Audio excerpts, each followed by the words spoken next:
Ако продавате имот, който е собственост на малолетно или непълнолетно дете, сделката няма как да бъде извършена без съдебно разрешение. Ако продавачът е малолетен, това означава да е на възраст до 14 години, той няма как да извършва разпоредителни действия със собствения си имот. Това трябва да бъде направено чрез неговите родители или чрез неговия настойник. Но въпреки това, винаги във всички случаи е необходимо да се снабдите предварително с разрешение от съда. Ако собственикът на имота е непълнолетно лице, това означава да е на възраст между 14 и 18 години, той е ограничено дееспособен. Това означава, че сделката ще бъде извършена от него лично, но с изразено съгласие от неговите родители или попечител.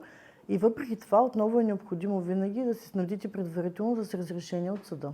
Ако родителите и детето са страни по сделката, но от две страни на сделката, например ако имаме дарение, при което родителите даряват на детето си, а то трябва да приеме дарението, това означава, че родителите и детето са с противоречиви интереси, което означава, че родителите не могат да представляват детето си в тази сделка. В този случай дарители са родителите на детето, а съдът назначава особен представител на детето. Ако то е малолетно, особеният представител да приеме дарението от негово име за негова сметка, а ако то е непълнолетно, да изрази съгласие заедно с непълнолетния да бъде прието дарението.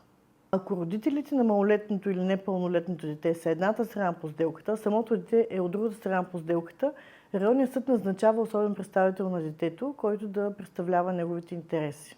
Дори да разполагате с всички останали документи по сделката, но ви липсва това съдебно разрешение, нотариусът няма как да извърши сделката. За да научите как да подадете искане до съда за снабдяване с такова съдебно разрешение, може да изгледате други наши видеа по този въпрос. За повече информация последвайте ни социалните ни канали или запазете час за консултация през нашия уебсайт.